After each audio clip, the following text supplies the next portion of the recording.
ద్రోణాచార్యుడు ఆశ్చర్యపోయాడు.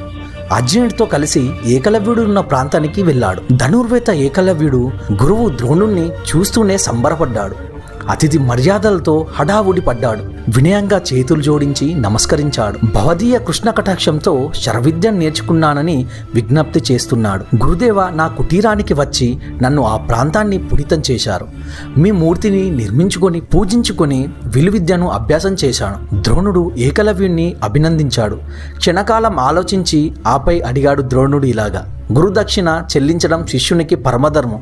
ఏది నా గురుదక్షిణ అని అడిగాడు. ఏకలవ్యుడు ప్రగాఢ భక్తితో విన్నవించాడు. గురువర్య, నా శరీరం, నా ధనం, నా సేన ఇదిగో అన్నీ ఇక్కడే ఉన్నాయి. మీకేం కావాలన్నా కొండంత భాగ్యంగా తలిచి గురుదక్షిణ చెల్లిస్తాను. ద్రోణుడికి ఒకంత నోరు పెగరలేదు. అర్జునుని వంక చూశాడు.